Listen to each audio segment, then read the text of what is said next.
The slap echoed through the penthouse like a gunshot.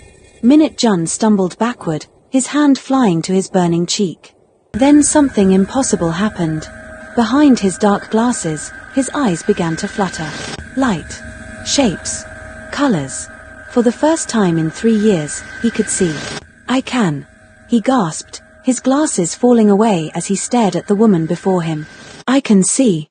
Amora stood frozen, her hand still raised, tears streaming down her face.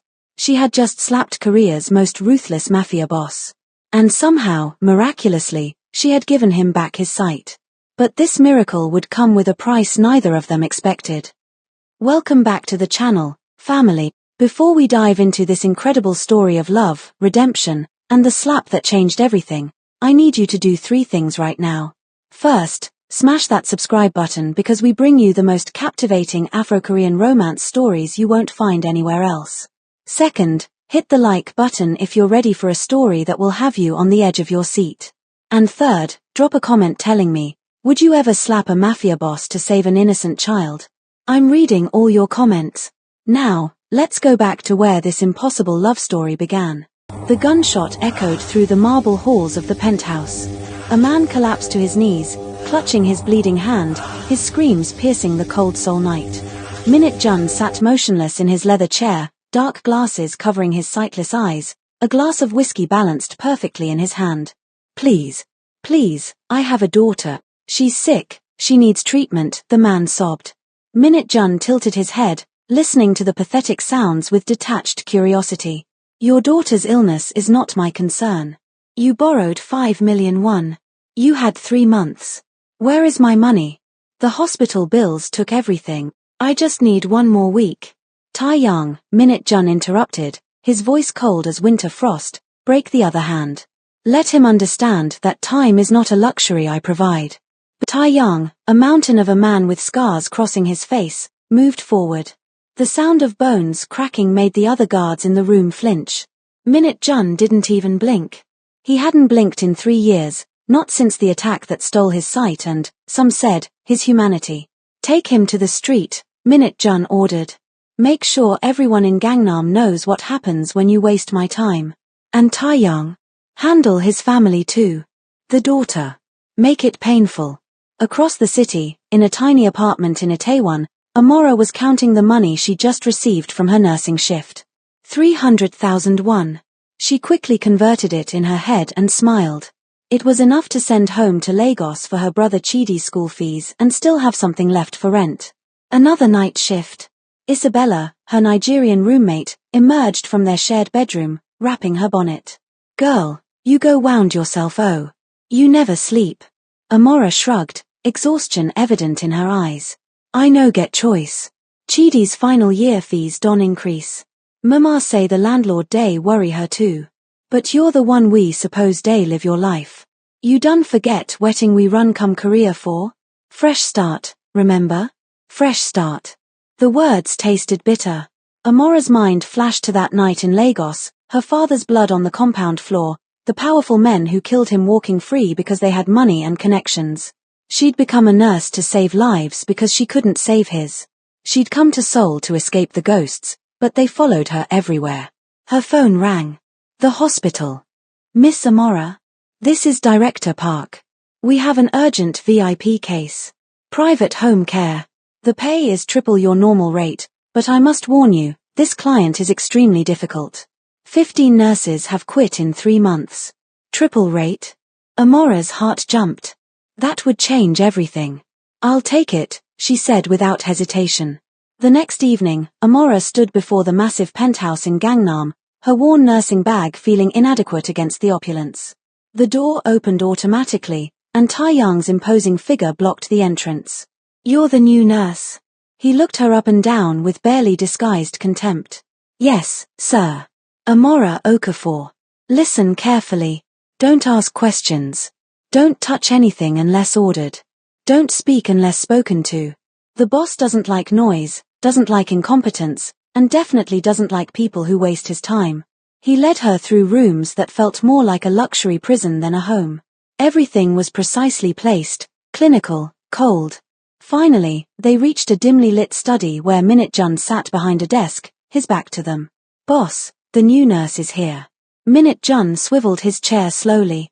Even behind dark glasses, Amora could feel the weight of his presence. He was younger than she expected, maybe early 30s, with sharp features and an aura of controlled danger. Another one already? His voice dripped with disdain. What is it this time? Chinese? Filipino? He paused, inhaling slightly. No, different perfume. African? Amora stiffened. Nigerian, sir. I'm here to help manage your medication and I don't need help. I need competence, which seems impossible to find. He stood, navigating the room with practiced precision despite his blindness. Let me guess your story. Came to Korea for a better life. Sending money to family back home? Playing the noble martyr? Amora's jaw tightened. My personal life is not relevant to your care, Mr. Minute. Oh, she has spine, Minute Jun smiled, but it didn't reach his face. Let's see how long that lasts. Your job is simple. Bring my medication at exactly 7 a.m. and 7 p.m. Don't be early. Don't be late. Don't attempt conversation. Don't touch anything in this penthouse except what's absolutely necessary. Can your African brain handle these simple instructions? The slur hit like a physical blow, but Amora had faced worse. She'd dealt with racist patients before, men who thought their money made them gods. She needed this job. Perfectly clear, sir, she managed through gritted teeth. Over the next week, Amora discovered that Minute Jun's cruelty wasn't limited to words. He would deliberately knock over his water and blame her for placing it wrong. He refused medication, then complained about pain. He made her stand for hours while he worked, forbidding her from sitting in his presence. But worse were the phone calls she overheard. Orders to collect debts by any means necessary. Approvals for beatings, for destruction of property, for ruining lives. Each conversation chipped away at her professional composure. This wasn't just a difficult patient. This was a monster. Are you still watching? Drop a comment below telling me what you would do if you were Amora. Would you stay for the money or leave?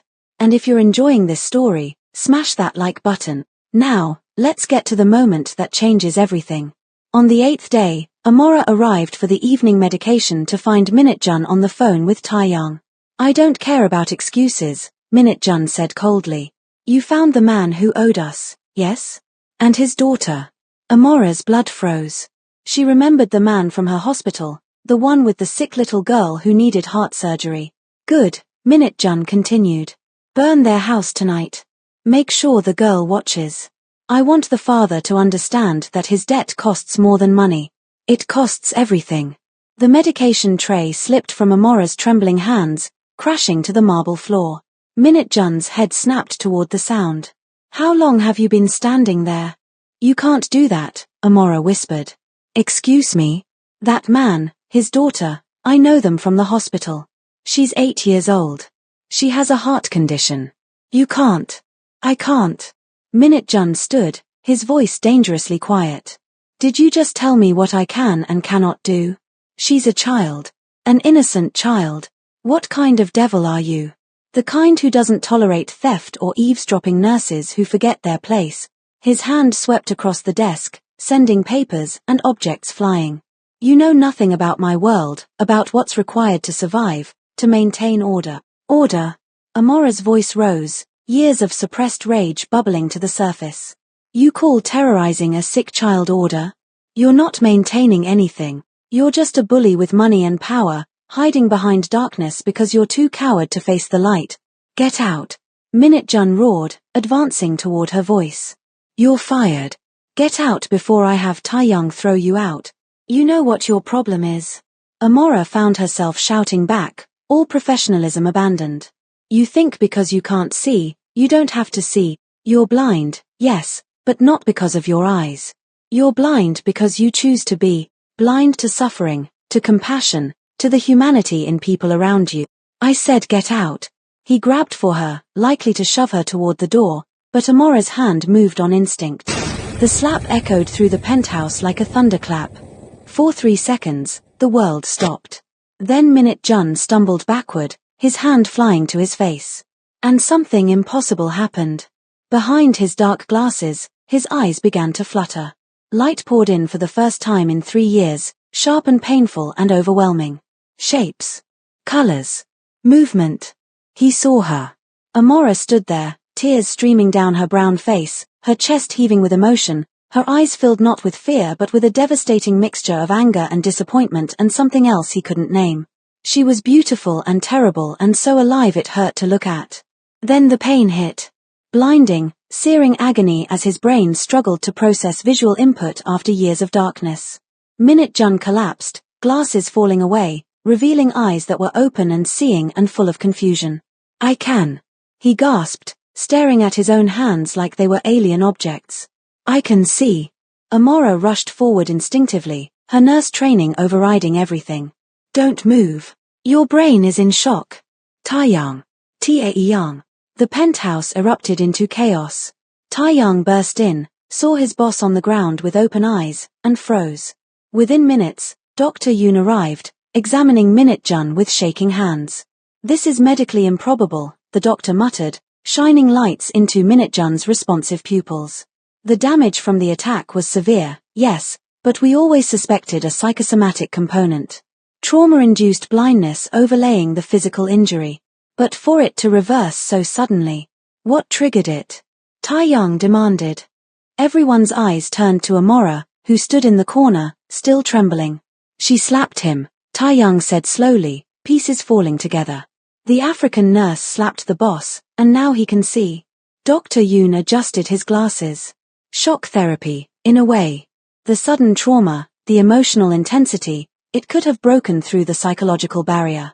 I've read about cases, but never seen one. Minute Jun said nothing. He was staring at Amora, truly seeing her, this woman who'd done what no one in his organization would dare. This woman who'd been crying. For him. No. Because of him. Because of what he'd become. Everyone out, he said quietly. Boss, you need. Out. When they were alone, Minute Jun struggled to his feet, his newly awakened vision swimming. Everything was too bright, too much, too overwhelming. Except her. Amora came into focus with startling clarity. You hit me, he said, the words strange and uncertain. I know. I'm sorry. I'm so sorry, I don't know what came over me. You weren't afraid. Amora lifted her chin. I was terrified. But that little girl is more important than my fear. Some things are worth the consequences. Why? The question came out raw. Why does a Nigerian nurse in Seoul care so much about strangers? And there, in that cold penthouse, Amora's walls finally cracked. Because powerful men killed my father in Lagos. They owed him money for his construction work, and instead of paying, they had him murdered. And nothing happened to them. Nothing. Because they had connections and money and power.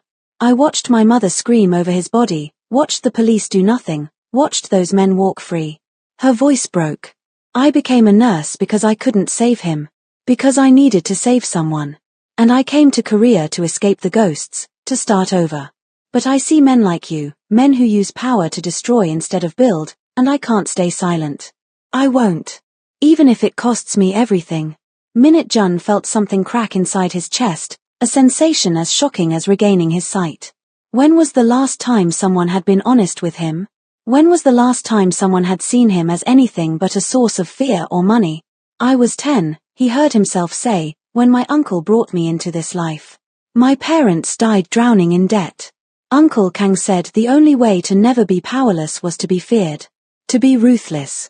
To show no mercy because the world shows none. And has it made you happy? Amora asked softly. Being feared? Minute Jun looked at his hands, seeing them clearly for the first time in years. I didn't know I had a choice. Until you showed me. The moment stretched between them, fragile and dangerous. The little girl, Amora whispered. Please. Minute Jun pulled out his phone and dialed. Taeyang. Cancel the order on the family. All of it. Because I said so. No, I'm not going soft. I'm going smart. There are better ways to handle this.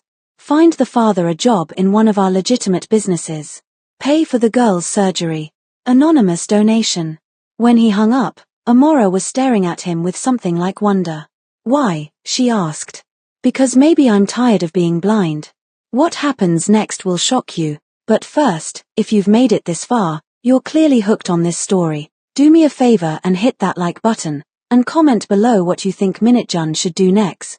Should he leave the Mafia life? Can a man like him really change? Let me know your thoughts. Now, back to the story because the biggest twist is coming. Over the next 2 weeks, something impossible happened. Amora stayed, helping Minute Jun adjust to sight while managing his recovery. But it was more than medical care. In the quiet hours, they talked. Really talked. He told her about the attack 3 years ago, how his own men had turned on him, beaten him nearly to death, stolen shipments worth millions. How he'd woken up in darkness, physically and emotionally, and built his empire back through pure ruthlessness. She told him about Lagos, about her mother's strength, about her brother Chidi who wanted to be a doctor, about the guilt of leaving them behind to chase a better life. You send them money every month, Minute Jun observed one evening, watching her prepare his medication. He was still getting used to seeing, to matching faces with voices. More than half your salary. How did you? I pay attention. I always have. Now I can see it too. The worn shoes you never replace. The same lunch every day. You sacrifice everything for them. They're my family. And what about you? What about your dreams? Amora paused. No one had asked her that in years. I don't know anymore. Minute Jun stood, moving closer. His vision had sharpened over days, and now he could see every detail of her face. The exhaustion around her eyes. The strength in her jaw. The kindness she tried to hide behind professionalism. You made me see, he said quietly. Really see. Not just with my eyes. You showed me that I'd become the same kind of monster who took your father. Who takes and destroys and justifies it as business. Minute Jun. I'm going to change this. The business. No more violence. No more predatory lending. I have enough legitimate operations to transition, I just never cared enough to try. But I care now. Why now? He reached out, gently touching her face, the first face he'd truly seen in 3 years. Because I want to be someone worthy of how you looked at me. Before the disappointment. I saw it, in that first moment of sight. You expected better from me. And you were right to. Amora's breath caught. This isn't, we can't. Why not? Because I'm your nurse. Because we're from different worlds. Because 2 weeks ago you were ordering people's hands broken and now you're talking about change and I don't know if it's real or if you'll wake up tomorrow and be that man again. Then stay, Minute Jun said urgently. Stay and make sure I don't. Be my conscience. My guide. The door burst open. Taeyang rushed in, his face pale. Boss, we have a problem. It's Chairman Kang. He's coming here. Now. And he knows about the changes you've been making. Minute Jun's expression hardened. My uncle. He's furious. He's saying you've gone soft, that you're compromising the organization. He's calling an emergency meeting of the family heads. Let him come. 20 minutes later, Chairman Kang swept into the penthouse like an avenging storm. He was in his 60s, silver-haired, wearing a traditional hanbok that somehow made him more intimidating.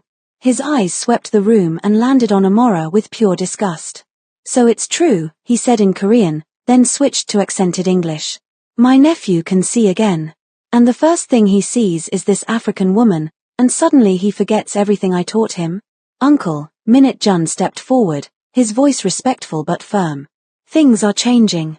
The organization is evolving. Evolving? Kang laughed bitterly. You mean dying? You've cancelled 3 major operations. You've started paying medical bills for people who owe us money. You've gone soft, boy. Weak. Just like your father. Don't you dare speak about my father. Your father died weak and in debt. I saved you from that fate. I made you strong. And this is how you repay me. By letting some foreign nurse seduce you into. She saved my sight, Minute Jun interrupted. She showed me. She showed you nothing. I'll tell you what she showed. Weakness. And weakness in our world is death. Kang pulled out a gun, moving with surprising speed.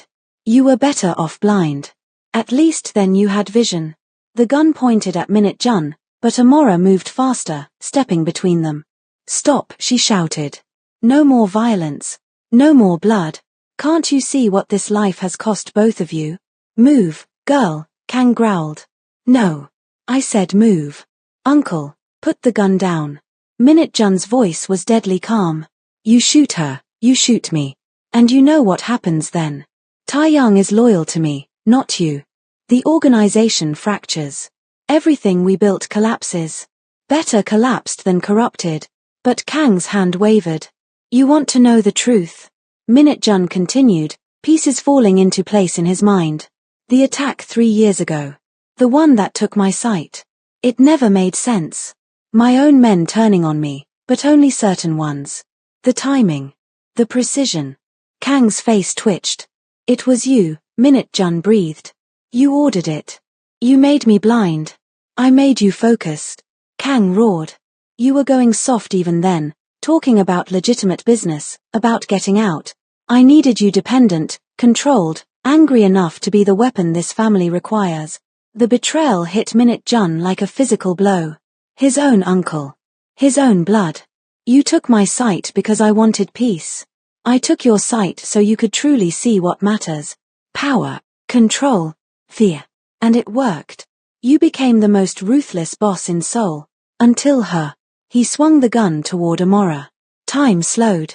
Minute Jun saw the finger tightening on the trigger. Saw Amora's eyes widen. Saw every terrible possibility of a future without her, this woman who'd crashed into his life and broken him open and made him want to be better. He lunged, knocking Amora aside as the gun fired. The bullet grazed his shoulder, pain exploding through his arm. Tai Young and his men burst in, disarming Kang within seconds. Call the police, Minute Jun gasped, Amora's hands already on his wound, applying pressure with professional efficiency. Tell them everything.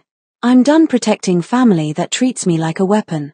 Boss, if you bring in the police. I know what it means. Investigation. Exposure. Possible charges. I don't care. I'm done with this life. All of it. Amora looked at him with tears streaming down her face, but this time they were different tears. You're really doing this? You asked me who I want to be. I'm choosing. Right now. The next hours were chaos. Police, statements, reporters camped outside. Chairman Kang was arrested for attempted murder and, as Minute Jun provided evidence, a dozen other crimes. The organization crumbled, but Minute Jun didn't care. He was too busy watching Amora, memorizing every expression on her face as she worked tirelessly to care for his injury. 3 months later, Seoul had changed. Or maybe Minute Jun had changed, and Seoul just looked different through new eyes. He stood in the community center he'd funded, watching volunteers distribute food and medical care to families in need. The legitimate portions of his former empire had been restructured into proper businesses and charitable foundations. The illegal parts he'd turned over to authorities in exchange for immunity as a witness. Boss. The voice made him turn. It was the man from 3 months ago, the one he'd ordered hurt. But now the man was smiling, his daughter beside him, healthy and glowing after her successful surgery. Thank you. Thank you for everything. The job, the surgery fund, Thank my conscience. Minute Jun nodded toward Amora, who was teaching a group of immigrant women about healthcare access. She's the reason any of this exists. When the evening ended, they stood on the rooftop garden Minute Jun had built, overlooking the Seoul skyline. The lights glittered like stars, and for the first time in his life, Minute Jun thought they were beautiful. Your brother got his acceptance letter, he said. Medical school in Lagos. Full scholarship. Amora's head whipped around. How did you? I might be out of the Mafia, but I still have connections. Good ones now. The scholarship is legitimate, from a foundation I established. He earned it with his grades. Tears filled her eyes. Minute Jun, that's too much, I can't. You can. You should. You've spent your whole life saving everyone else. Let someone save you for once.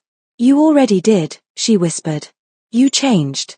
You really changed. Because you showed me I could. He took her hands, marveling again at the miracle of sight, of seeing her clearly. Stay with me. Not as my nurse. As my partner. In the foundation, in the businesses, in everything. Build this new life with me. That's terrifying, Amora admitted. 3 months ago you were Korea's most dangerous criminal. Now you want to save the world. I want to try. With you. If you'll have me. I spent 2 years running from ghosts, Amora said slowly. From my father's death, from the injustice, from the pain. I thought geography could heal me. But it wasn't about location. It was about purpose. About finding someone who understood that broken things can be fixed, that darkness doesn't last forever, that even monsters can choose to be men. She stepped closer, her hands finding his face. Yes. Yes. Yes, I'll stay. Yes, I'll build this with you. Yes, I'll be your conscience and your partner and probably your biggest pain because I will never let you slide back into old habits. Minute Jun laughed, the sound rusty but genuine. I wouldn't want it any other way. When they kissed, it felt like sight returning all over again. Like the world coming into focus. Like finally seeing clearly. They say love is blind, Amora murmured against his lips. But I think love is what makes us truly see. You're getting philosophical on me now. Someone has to keep you humble. As they stood together, overlooking the city that had brought them together in the most impossible way, neither noticed Taeyang watching from the doorway with a rare smile, or the first real family they were building from the ashes of the old one. Minute Jun had spent 3 years in physical darkness. But he'd been blind much longer than that, trapped in violence and cruelty and the belief that power meant fear. It took one slap from a brave Nigerian nurse to open his eyes in every sense. And now he could finally see the future, bright and terrifying and filled with possibility. A future where his hands built instead of destroyed. Where his power lifted instead of crushed. Where love mattered more than fear. All because someone cared enough to hit him when he needed it most. So what did you think? Could you ever forgive someone like Minute Jun? Do you believe people can really change, or once a criminal always a criminal? Drop your thoughts in the comments below because I love reading your perspectives. And if this story touched your heart, please like this video and subscribe to the channel for more Afro-Korean romance dramas that will keep you on the edge of your seat. Share this with someone who needs to believe in second chances and the power of love to transform even the darkest hearts. Thank you so much for watching, and I'll see you in the next story.